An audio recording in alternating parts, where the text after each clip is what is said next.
Hello, everyone, and welcome to the Vikas Jain LIVE Show. Today, have an amazing guest, Shaheena, with me. And before I share more about Shaheena, let me just welcome you. And as you must be knowing, that in case you have any question during the show, you can type in the comment below, and we'll be taking those questions towards the end with Shaheena. Before handing over the mic to Shaheena, let me just give her quick background. So today, Dewdrop Shaheena, and we will let you know that why she calls herself Dewdrop, create an identity shift and transform your life. As CEO of Meticulous Consultancy, Shaheena helps coaches, entrepreneurs create identity shift and design coaching program to get to monthly $5,000. She is an international life architect, certified leadership emotional intelligence coach, President-PCOMA, and former VP of MAHRP. With that, let me invite Dewdrop Shaheena. Shaheena, welcome to the show. Thank you. Thank you, Vikas, for having me. I'm having looking forward to have a very fruitful discussion with you. Thank you. Thank you, Shaheena. And as we begin, first let's me understand and let the viewers also understand because they must be curious about Dewdrop. So, what is the reason behind Dewdrop in your name? Thank you. So this name, the idea of Dewdrop came when I was just 13 or 14 years old. One of the Divehi lecturer or teacher who came and wrote a poem on the board. And he wrote after the poem, the verse of the poem, he wrote MZ and put it in a quotation mark. And I asked curiously from the teacher, what is that MZ? And he says, that's my pen name. And that day I started thinking, okay, I also want to have a pen name. Instead of my name, Shaheena, most of the people will say the name incorrectly as Shaheena or something like that. And I feel that I don't have an identity because people call me Shaheena, and this identity is lost. From a very younger age, I have that feeling. So I thought, okay, I will have this pen name. So since the age of 14 years, I was thinking, what could be that name? But as I grow older and I was thinking about the name, I was asking myself, what could be that one name that reflects me? When somebody says the name, that it should show who I am. People would be eager to know what that name is. And then in 2007, when I registered Facebook, like created my first Facebook account, I was brainstorming, and then finally came up with Dewdrop. And like as the days goes by, I was thinking, what is that meaning behind the Dewdrop? What should be that identity I'm creating? And I realized that I asked myself, what is a dewdrop? And that dewdrop is that droplet of water you would see on a sunny day, like somebody who wakes up in the morning and looks for the nature, who goes out and enjoys the nature. It is very pleasing to the eyes, it is soft, it is delicate.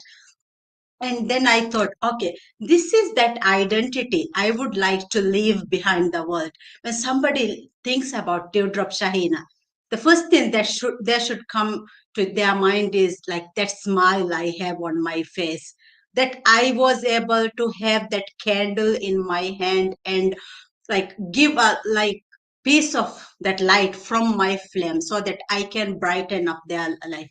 They can remember me as somebody who uplifted, motivated, inspired them to be like. Oh, when we look at people these days, people are so depressed, going through several challenges. Whatever the challenges they are, if they have crossed my path, I would like to ignite that flame in them. And that's what Dewdrop is all about. Wow, such an amazing description and reason behind having the name Dewdrop in your name. And as you talked about that with Dewdrop, we should think of something soft, something peaceful. But as we talked earlier, I think your life has different direction. Your life had totally different direction. So would you like to share and talk about your life journey with our viewers? Yes, thank you. So, as most of the Maldivian girls, after finishing my O level, I came to Male, the central capital city, to do my A level. But unfortunately, due to a de-report in my English language, I was not able to enroll in the high school, and then I was rejected. Basically, there was this second opportunity that came because they were selecting students for the second round. But then the school principal said, okay, I have rejected this form once. So that means there is no way that I am going to accept this form.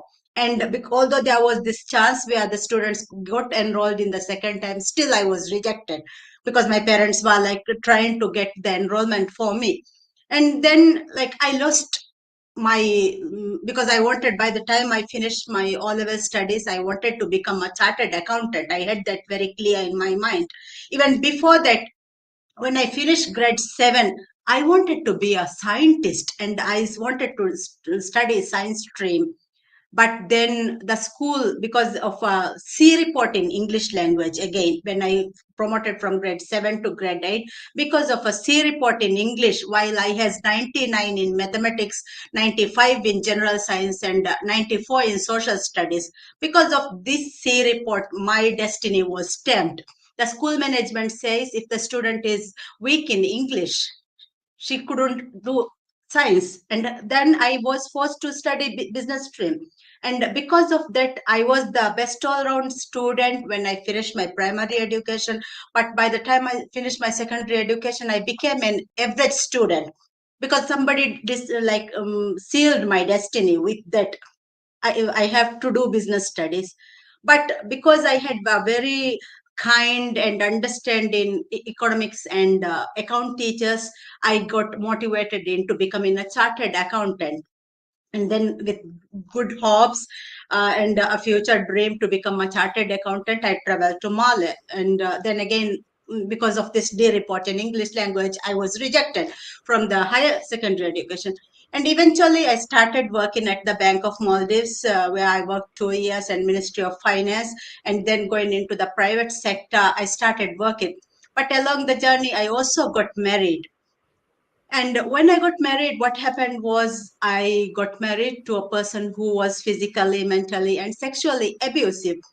And for like almost 7 to 8 years, I was being like weekly, daily beaten up by this person I loved and who loved me, and father of my two kids, and he was beating me. But I thought, this is my destiny. I don't have any other choice. I should be living in this life because I don't have anywhere to go, or I don't have like anyone to look up for help. I thought this is the way I should be living.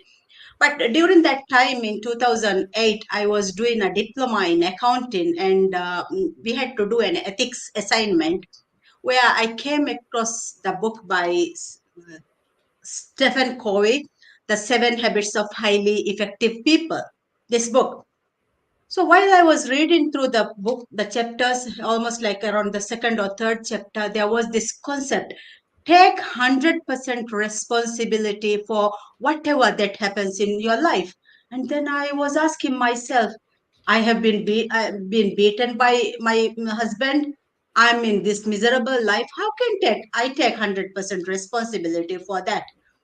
And then, as I reflected, I went deep into this thought and the example given in the book. I realized, oh my God, it was me who made the decision to get married to him. It was my decision to stay with him, although like he was beating me. It was my decision to have the first kid, the second kid. I had the choice every day, like to move out. And then that day on 2008, I decided, okay, this is it. I'm not going to live. And the moment told him that I can't live this life anymore, and I finally had this realization that I can't survive it. And he said that there's the door that you came in, you can go, but you will never see the kids. And that like put into misery, migraine, and like ending up in hospital beds. But I thought, I am not going to leave my kids. I will, like, even if he kills me, I would be living here until I can move out with my kids. And eventually, what I started then was I started praying. So I thought this is the only tool or weapon that I have to survive, to live with my kids. So I started praying and asking Allah subhanahu wa ta'ala to guide me so that I can live with my kids.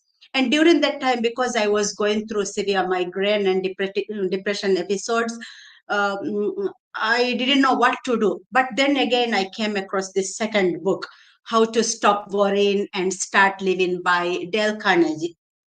As I was going through the book, he introduced this important concept. It's called, whenever you are having a problem, don't think about the problem, but start listing down the solutions you can think of. And I started listing, as he guided, I listed 5 solutions. And he said, from those solutions, what is that worst scenario that you don't want to do, but you know that if you do it, you will be able to overcome this challenge? And then I was going through it one by one, and finally I realized the only choice if I want to escape from this situation is I have to travel back to my mother. This is something that I feel it's a nightmare to move back to my mother. But then this is my worst case scenario and I have to accept it. And because I accepted it, it became easier for me to believe that, okay, at the end of this year, I will be moving. And with this thought, I kept on praying, praying, praying. And praying doesn't mean it's like just one moment or like a 5-minute prayer.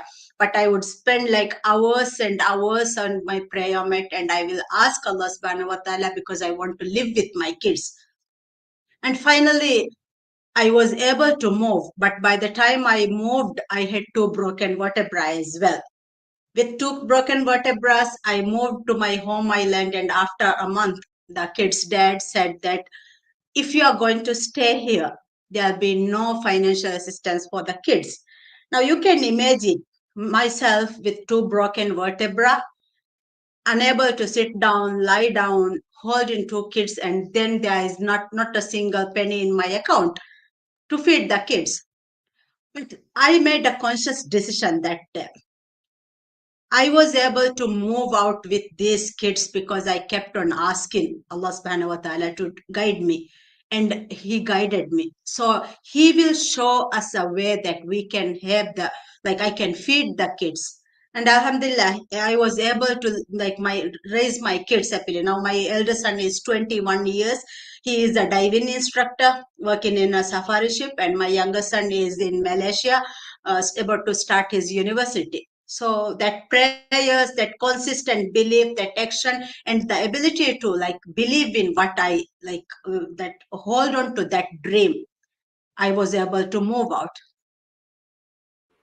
Okay, that's so painful journey, I must say, but the way you sailed out through it, kudos to you. With such an amazing trust in yourself and trust in prayers that you did so many things. Uh, you talked about that those 2 books change your life. Now, in today's typical scenario, sometimes people will say that there is no relevance for books these days. Sometimes I strongly believe in relevance of books, but sometimes people say that. But listening to your story, uh, that's a testimony that are still relevant and books can transform life. It's not just a live workshop and programs that changes life. Books are still having that potential to change life. So who recommended you those books? Like how those book came into your hand? As I said, the first book, that was the ethics book. I was trying to do my ethics assignment, and Yeah. while going through the library. So basically, like people say that when the right time comes, something falls off the from somewhere, and that book peeped through the library window. And from a very younger age, I was a reader. So I had this interest, and I had the enrollment into the National Library.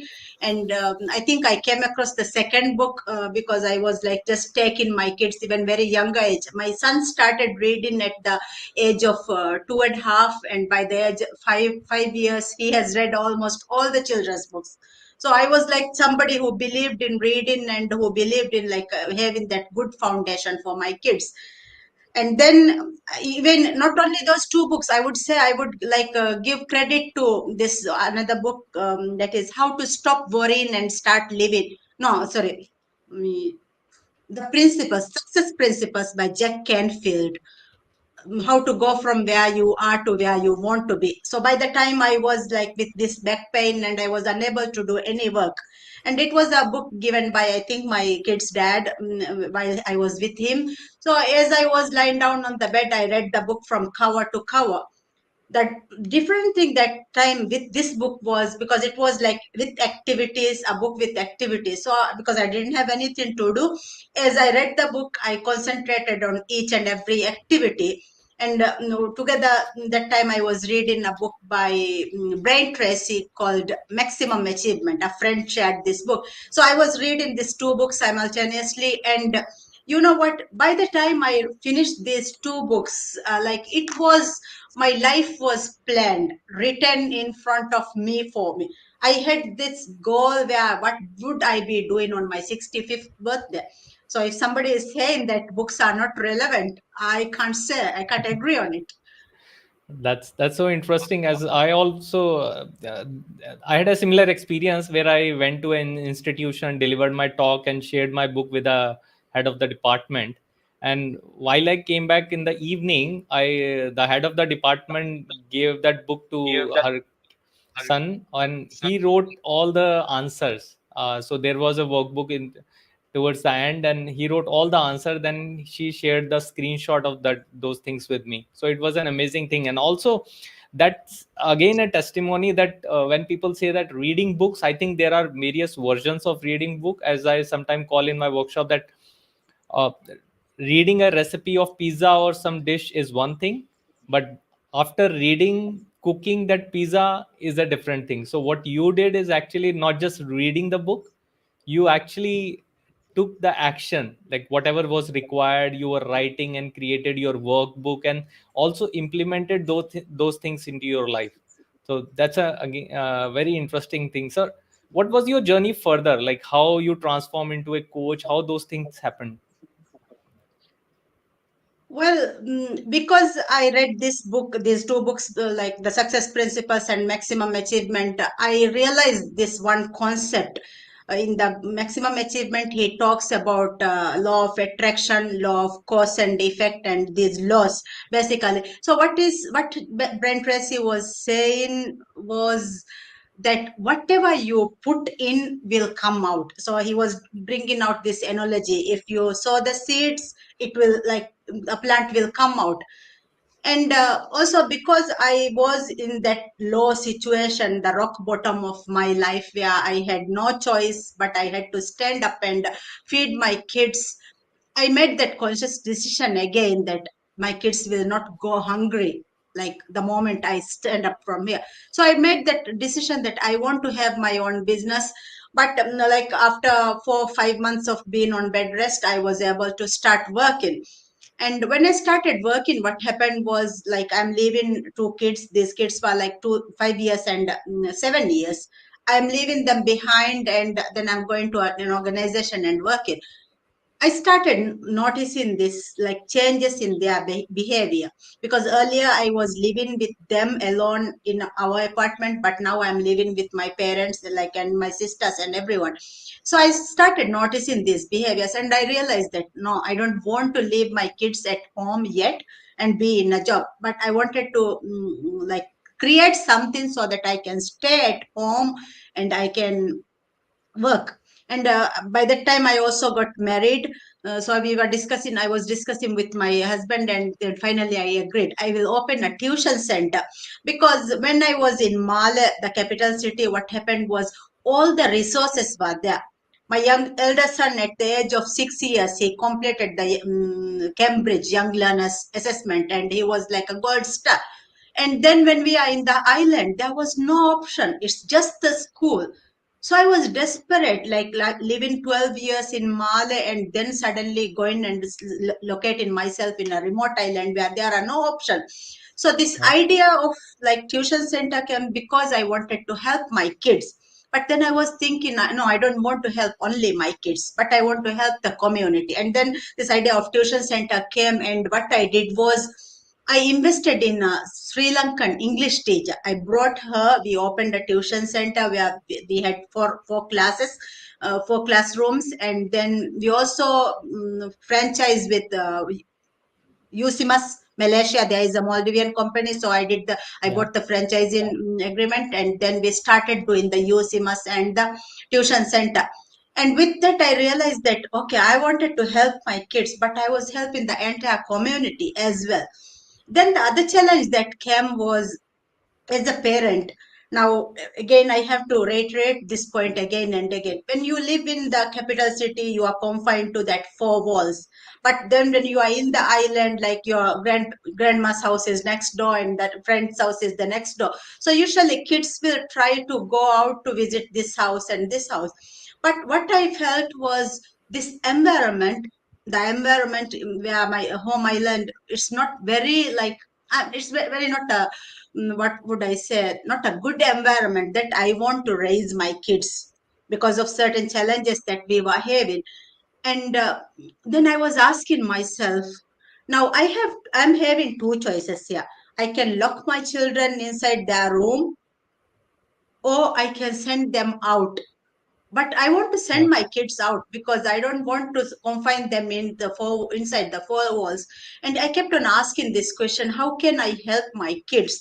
And then what I realized was, okay, if I want to help my kids, I should be helping all the kids in the society of my son's age.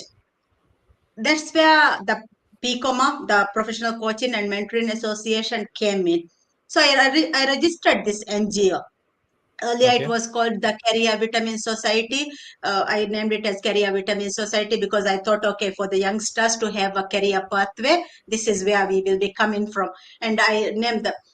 So I registered this NGO and I tried to, I applied for several projects. I went to all the business institutes and asked that, okay, for the youngsters, because my 2 boys were there, okay, so can we start a football pool for these kids?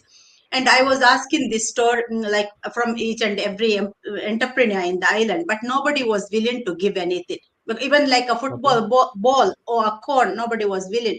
But there was this one coach who wanted to help, and finally I kept on working entrepreneur to entrepreneur, and a very generous entrepreneur called Happy Market. This is a large organization from our island, and he invested around 50K to this project. But unfortunately, because of selfish acts from other people, we were not able to successfully implement this project. But still, this person, very generous, and I am very grateful for what he did. Although we couldn't run the project, he was that kind and generous enough to contribute that 50K. It's like almost $4,000. So it's a huge amount in terms of like. And so although we couldn't run this one, I was still trying and trying. And because I read these 2 books, the Brian Tracy's book and Jack Canfield's book, both of them has described them as coaches. So I was like, I wrote 100 goals for me. And in this 100 goals, I wrote it like I'm a certified chartered accountant. Also, I am a certified coach. So these coach, all the like within the 100 list, it was there. Like I wanted to have a creativity school where all the youngsters and where all the elderly people can spend time. And these are the kind of fantastic ideas that I was having. And along the way, in 2011, I did a life skills trainer course as well. So it was a 15 days intensive program where I completed the training. And then the trainer said, after going to Male, she would be sending the certificate to us. But up to today, I never received this certificate. And what happened was, without this certificate, I still have the contract they gave me that I can work in the island. But because I didn't have the certificate, I approached to one school requested to conduct a life skills training class. And then the principal told me that, Shaheena, you don't have a certificate. We have teachers who are certified life skills trainers, and we can't give this opportunity to you. I approached the second school, and then again, from the same response came. We have certified life skills trainers in school, and since you don't have a certificate, we will be unable to provide this opportunity. So I thought, okay, until I get this certificate, I'm not going to approach anybody, but I will try to do whatever it takes to do. And then I have this another belief that because I hit my rock bottom, I realized that the only thing that somebody can't take away from me is my education and my skills. So I Yeah. wanted to study. I wanted to become a graduate, and I had this dream to become a graduate. And you know what? I asked my then husband, I wanted to study. This is like the conversation was around 2012. I said And I you're wanted talking to about study. your second marriage here, right? Yes, I'm talking about my second marriage here. So I asked my husband, I want to study, and my husband said he's okay for me to work. He's okay for me to do anything else, but you should study only when your younger son finishes his O level.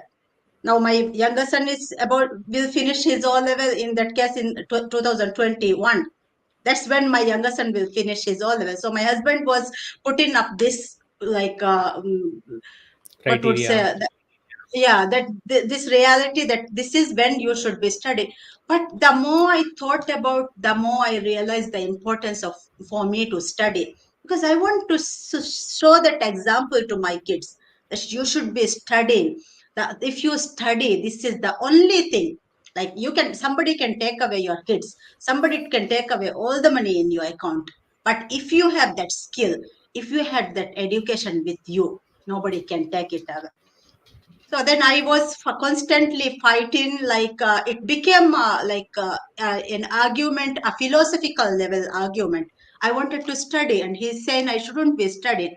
But anyhow, I wanted to study so badly that in 2014, I thought, okay, let me study at home so that I don't have to go anywhere. Let me Okay. study at home. And I enrolled in the London School of Business Finance, where they had this distance program where I can graduate with an SEC. I started this program, and I had done the diploma in accounting already. So I started with this program. And I decided by that time, with the printing shop, I was also operating, sorry, with the tuition center, I was also operating a printing establishment.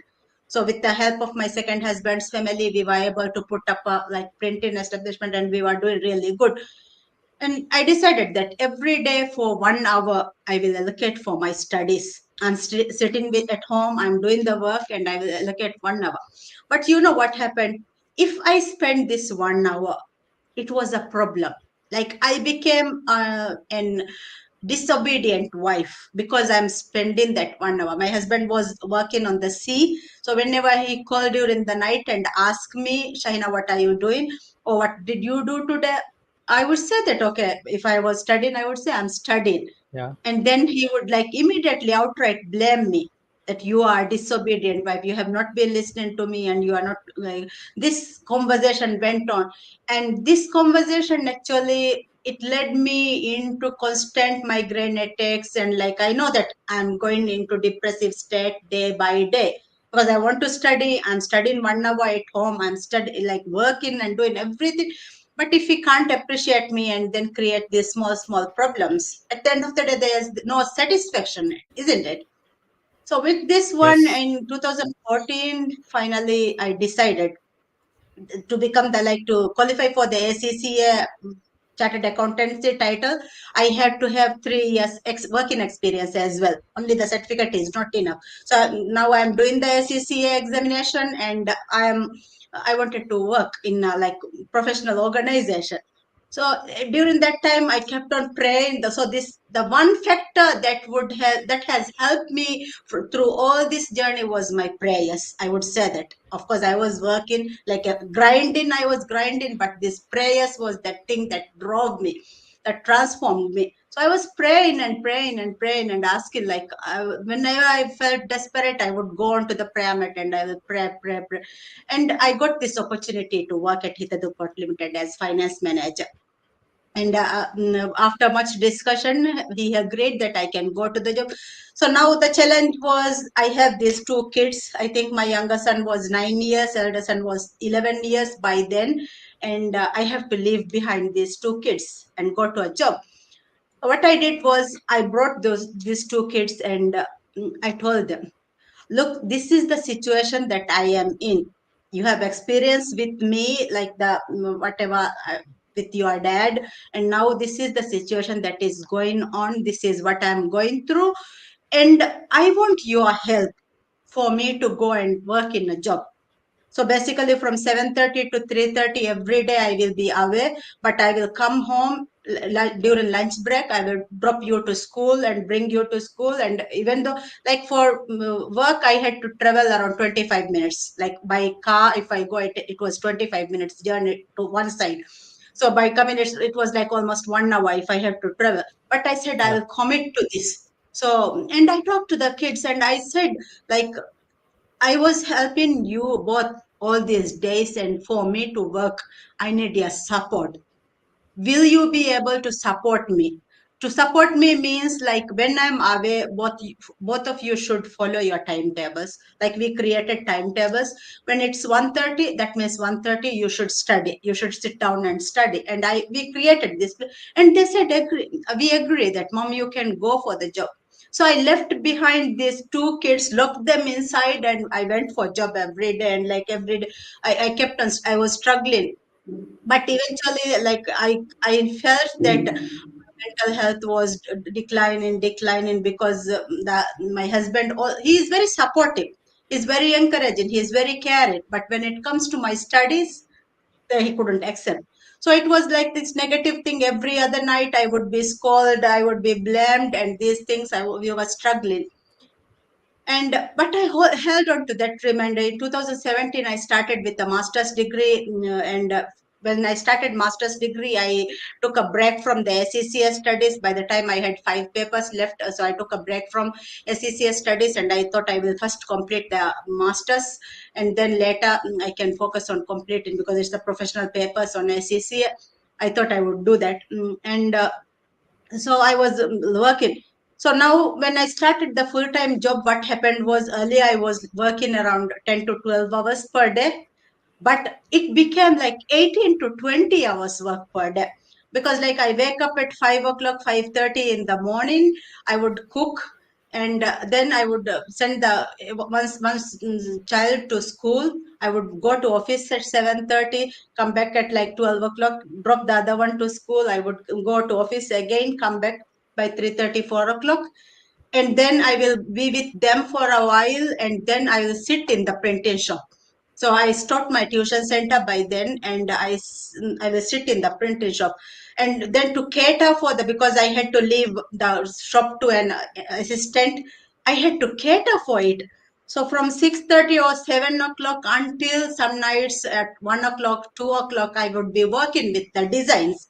Because this design, I can give a design, I can ask them to design. But now let me like a little highlight a little bit. Now, if I have to create a form for a hospital, Okay. I have to like go through, proofread like one by one letter. I have to check each and everything. So I am sure that this form doesn't have a mistake. And you can identify the amount of work, like the backlog, I can see that. the clerical work, isn't it? Yeah. The clerical work I had to Yes. do. So basically, I was grinding like that every night up until 1 or 2 o'clock, and I sleep, and then again I would go 5:30, wake up, and this, and I went into this like depressive state where I started migraine attacks so bad that. There was this one point in 2015. I thought, okay, my brain is about to burst out from my head. So it went so badly, and then I was taken to India, and then doctor did several investigations. I thought I had a severe disease, like a disease going on. But then, alhamdulillah, doctor said that you are into so much stress, and he gave me some medication. So what happens with the medication was, when I took the medication, I will be sleeping most of the time. Now I have a full-time job. I have this work I have to do. So even at office, I would even put a timer on my phone, and I will sit on the toilet seat to get that 15 minutes sleep, so that I can come out and I can do the work. And I was struggling like this up until 2017. I was operating the print shop, and then finally we moved back to Male. And that's where it was a storm for my life. But in 2018, I also finished my master's degree.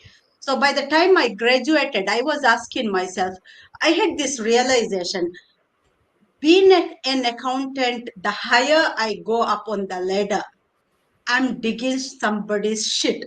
That's what I felt, because like you have to, because I was into auditing, and because you are into auditing, you have to go and dig, like there are corruptive things done in the corporations, and we have to go and so I I'm realized that. sure I'm sure people who are from finance or accounting background would not like this statement, but I understand it's your observation, your personal experience and opinion. So, like everybody agrees to this statement. This is not a statement I'm saying here. This is a statement I tell everyone, and everybody agrees on it. But then some people take the positive side of it, where they say that okay, even if we have to dig that, we are helping them to align their principles and like living with values.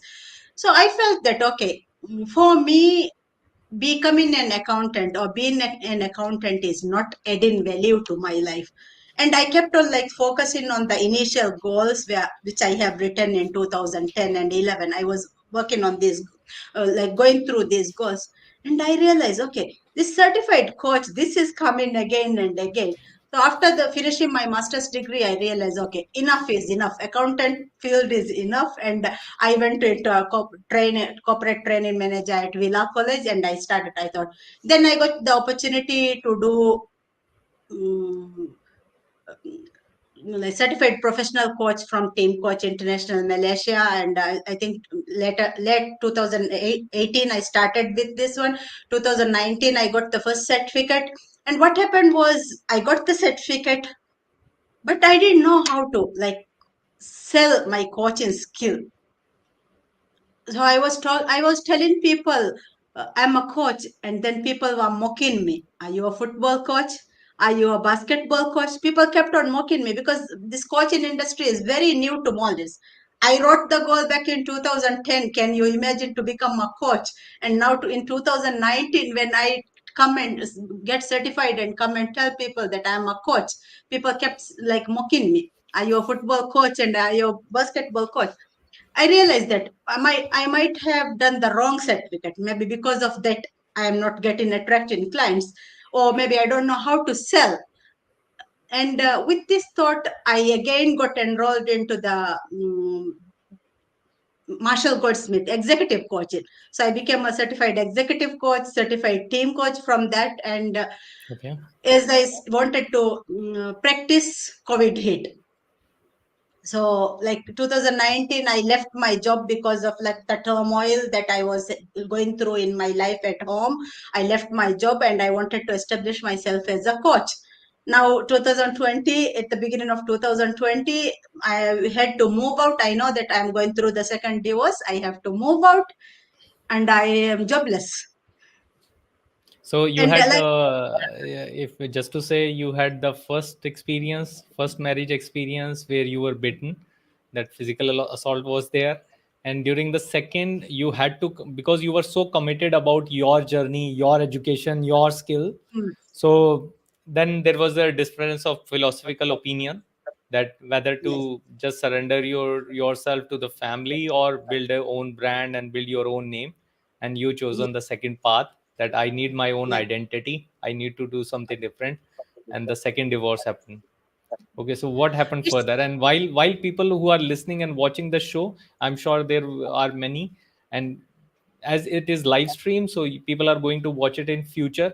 So when you are listening to this talk, do type in the chat box below what comes to your mind while you are listening to this amazing journey of Shahina, that what she went through, how she put in the force within herself to manage all that situation. Do type in that one word that comes to your mind while listening to her talk in the comment box below, and don't forget to subscribe our channel so that you keep getting more and more interesting talk like that. Yeah, Shaina, so what happened afterwards?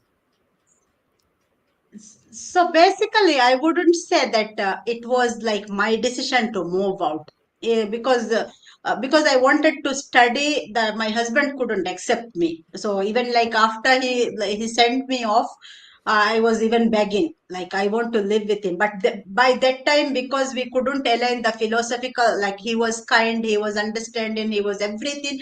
but because we couldn't align these philosophical values, Yeah. we know that we don't have a pathway ahead. And then because of this thing, actually it became a problem with kids, and all these extra problems came up with it, and finally I had to move out. Now when I moved out, I was 18 months out of job. It was during the middle of the pandemic, and and again, because I invested myself in the certified professional coach and also the certified executive coaching, which was expensive programs, what happened was I am almost all of my savings were exhausted as well. So without nothing in my bank account, the second time this happened. And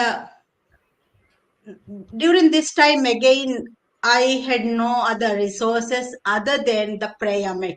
I would say that other than the prayer mat and my the vision that I can see myself on my 65th birthday. This is where I want to go, and without with only those things, two things were with me: the prayer mat and this vision I want to do. So I had this vision, and then I set a target for myself. As I moved out, I set up a target for myself as a woman. Like, one of my values is I don't want to live a single life, like to be unmarried and to live. So I made a decision because as a Muslim woman, I have to stay for 3-month period after a divorce, and then only I can get married. So I made a decision. By the 91st day, whoever asked me to get married, I'm going to get married. So I made a very bold decision for myself, and then I kept on praying and asking Allah subhanahu wa ta'ala to show me a way. And Alhamdulillah, I'm very grateful. I met my current husband. Now it's going to be 3 years since we first met. I met him, and within 2 months we got married, and then he was this guy. The reason I got married to him was because now you see that with my second husband, everything was good. Everything was good. The only thing that lacked was this philosophical matching. Like, he couldn't say that, Shaheena, you should study. Shaheena, you can do whatever you want to do. Like, when I wanted to become a coach, I think the one person that who criticized me most was my second husband, because coaching is something new. I'm not earning any money. And then but then this person, when I met him, he said, as a woman, you should study. As a woman, if you have a dream, you should follow that dream. And this is the reason I agreed to marry him. And Alhamdulillah, he has helped me become. Some days, I think during 2020, 2021, 22, I worked almost like 16 to 18 hours a day, because I was the HR manager of Villa College. 2 years I worked in the organization, and with the organization, by the time I reach home, I'll I will be rushing to cook. If I can't cook, he will help me to buy something, and then I will sit on my desk, and I would be either studying or I would be conducting a session. Like, I would be on either. So I studied. I did the John Maxwell certification program. I did the certified facilitation program. Did the emotional intelligence. I did the mental fitness. I did the, you name it. I've been doing it, and it's an ongoing process. Currently, also I'm studying at Stanford Seed, and also I'm trying to become a black belt in mental fitness. So this ongoing journey, it's an ongoing journey. And Alhamdulillah, what I would say is currently I have 20 students studying with me to become a certified coach. So I would That's say that amazing. I was the person who pioneered the coaching industry in the Maldives and revolutionized the thinking that people have. Like, we can't sell coaching in the Maldives. No, we can sell. We can do it. Okay, that's such an inspiring story, Shaina, that what you went through and how you managed all these things. Now, one of the thing that is coming to my mind right now, that what is your message to the other women who might be going through similar hardship, probably the kind of things that you saw in your first phase, where they are beaten or assaulted. That's first. Or the second kind of, where they want to pursue their dreams but somehow not allowed to do that. So what's your message to those women? I would say, like, the first thing, now this is where the creating an identity shift comes. So you have to understand who you are, like where do you want to go. That understanding, where do I want to be on my 65th birthday, a very clear vision of my 65th birthday. And not only that vision, I was able to write 100 goals, like 33 things I want to do, 33 things I want to have, 33 things I want to be. And I was able to very clearly articulate these things. Like I had a clear map. Now, let's say tonight I am being abused, tonight I am being like totally, I'm crying and I'm miserable. But the next day, when I wake up in the morning, I have all these things going for me. So what I would say is, like, if somebody is in a miserable situation, the first step is ask yourself, who do you want to be in the future? Look at your 65th birthday and look back. What is that life you want to live? What are the values that you want to have in your life? What are the things that you want to do in your life? And with that, if they start, and the prayers is that I would like highly recommend prayer, because Allah subhanahu wa ta'ala has said that He created men in distress. That is the first message.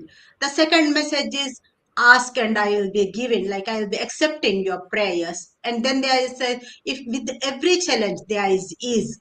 So these are the words from our Holy Quran, and this is what I teach today. I have like 14,000 people who are following me, and I am passing daily, I'm passing this message to my audience, saying that, like, you might be, whatever situation you might be in today, doesn't matter. Trust him. He is the one person who can show you a path. That's amazing. Trust on your prayers, and while you trust on prayers, don't just get into an inaction mode. Keep taking action the way you Yes, kept taking action in your life. yes, exactly. Okay, and now I would like to ask, because we are you must be very busy, and we are coming towards the closure of this event, and it's a message to the viewers. Like, while you are watching this show, or people who are going to watch this show in the future, if you have any question, type in the chat box, and we'll try that we can get them answered by Shaheena. Now, you talk about that you help coaches to build a coaching business which is around $5,000. So how it is done? Like, how people who are, or especially women who want to create a stream of income, how they can start with? What are the step 1, step 2, step 3 for that? Okay. So I created this program called Dewdrop Leadership Certified Coach. So it's a 6 months coaching certification program where we do intensive training. It's not just a coaching certification, but like our unique selling proposition is we do the intensive work. Like for public speaking, I believe that one reason why I failed when I got my first certification, second certification, was because I didn't know how to sell. And then I thought I didn't have the selling. But later, as I studied more and I attended more programs, what I realized is public speaking is that, like, differentiator from where you are to where you want to be. Public speaking will make Yes. the difference. So in our program, we teach the coaching skills, we teach the public speaking skills, we teach the branding skills, we teach also the emotional intelligence, and we ask our students to read extensively. So they have to read certain books where they learn the how the brain works, the subconscious mind works, and how these Okay. law of attraction and these things work. And by the end of the first 6 months, they will have a coaching certificate. But that's not the end. What we are doing is we will try to hold their hand so they can create a coaching program themselves, and they can serve their community. So Okay, we call that's this more important. second part. Yes. Yeah, the second part of the program we call the mindpreneur. That's the where the my LinkedIn name comes, the Shaheena the mindpreneur. So Okay, it that's basically so. it means, like, with the power of your own mind, you have that ability to create the business, that like lifestyle that you want to build. Okay, that's interesting. And as you mentioned earlier, that one can create, or you created that part, that what's going to be what you have or will be having at the age of 65. Do you want to give some example while you coached other? Because it's it's easier to set that down, right? it seems easy that one can just think, but thinking in the future. So can you give any example, probably from your personal experience or people you coached, that what is the typical transformation that starts happening, that what they start thinking and how things start changing? Okay, so basically the idea is I ask people just to sit. Let's Yeah, just do. You can be my client here. So I sure. just want you to close your eyes and then like now you are 65 or 70 years. That is the age you are. So like probably you don't have any work, and then you will be just like sitting there. Most of the time you will Yes. be without any work. So as you sit down and you close and think about your life, like you can look back into your life and you can ask certain questions, like what is my kids relationship with me? That's the first, like the most important thing that I would want everyone to reflect on. How is my kids treating me today? Then you go back and ask yourself, did I treat my kids well? Did I look after my kids well? What were the values that I was teaching to them? So like basically you are trying to think about the way you raise your kids, the way you lived your life. So we established the values from these statements, the way you lived your life, what people will be saying about you, and from this example, that's how we had Okay. started. And then I asked the question, if the world is like a peaceful place without any trouble, what would the world look like today? So most people will say that there is no fighting. Some people will say there is a lot of music and everyone would be entertaining. And like people will come up with this statement. The next question I ask is, what is that one skill you have or you are interested that will help you have this like problem free world? And some people will say I'm an artist, I will like draw. Some people will say I'm a writer, I will write. And other people will say, like people like me, they would say I will inspire, I will like coach other people. So with these statements, what we do is we will like help them come up with their vision statement. So with that vision statement, like this is their starting place. And then they will go deep into the exercise where they will think about all the values. What would their teacher tell about them? Like if they died, and like in a Muslim community, we don't do the eulogies, but like in a Western community, like when a person dies, people come and talk about them. So let's imagine that it's Yes. on your deathbed and everybody is talking about you. What are the things that people will be talking about you? And then I ask them, okay, now are they talking the right thing about you, the thing that you want them to tell? So some people will say, no, I want my kids to tell that I am a very good mom. So then I ask the person, okay, why is your child not saying that you are a good mom? So I will try to connect these two situations, and I will help the person pinpoint the exact problem the person has today. And that's where the transformation starts happening, because they can connect their 65th birthday and today and identify what is that problem. Because when we think about the transformation, always we should remember that the first thing is that we all have limiting beliefs. The second thing is like we all are human, we will make mistakes, and the more we think and reflect, go inside and ask, who am I, what I should be doing, where should I be going, what are my principles? If we ask these questions, what am I doing wrong? If we ask these questions, then like you can come up this awareness, that realization. And always, if the transformation, there's this beautiful quote by Jim Quick. He says, if an egg is broken from the outside, like you make the omelette, but if the egg is broken from inside, what happens? It's a life. So Yes. this is how the transformation should come up. Wow, that's amazing. And I think by just listening to this, most of our viewers must have got really good insights that how they can also begin the shift in their life, how they can create that identity shift that you have created in your life and planning to create in others' life as well. So thanks, Shahina, for being on the show. In case you have any last message to the viewers, you can go ahead and share that message with us.